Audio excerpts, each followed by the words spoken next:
We kijken naar de dienstenbalans en ook de dienstenbalans is hier een overzicht.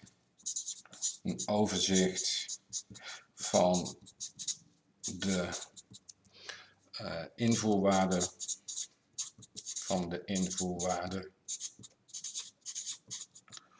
en uitvoerwaarde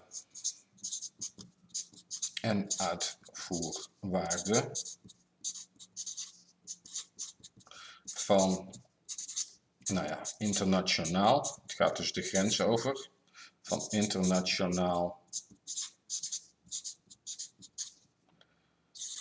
geleverde en ontvangen diensten. Het gaat dus nu niet om goederen, maar om diensten. En voor Nederland kun je dan aan denken, wat doet Nederland veel? Transport, ook toerisme.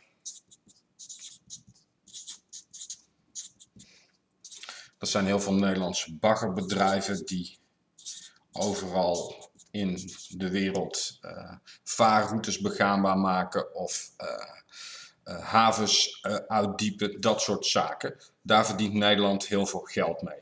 Nou, ook hier geldt weer als de invoerwaarde van de diensten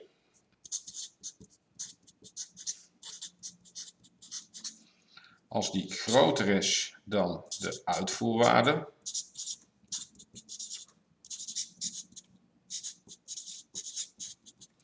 van de diensten, dan wil dus zeggen dat de importwaarde groter is dan de exportwaarde, dan is er een tekort op de dienstenbalans.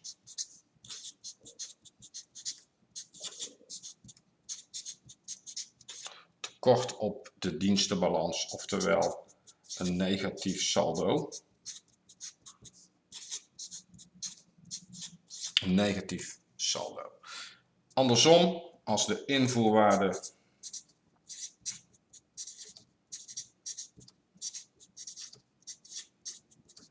kleiner is en dus de uitvoerwaarde van de diensten groter,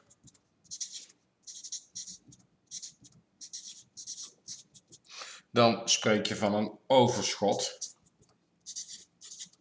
Overschot op de dienstenbalans.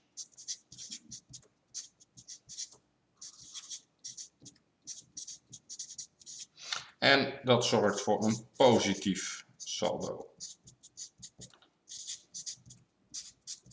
En dan zal het land qua dienstenhandel in ieder geval rijker worden als je over een positief saldo spreekt. Dus dan moet er een overschot zijn, dan moet er een grotere waarde aan diensten geëxporteerd zijn dan geïmporteerd. Nou, korte herhaling.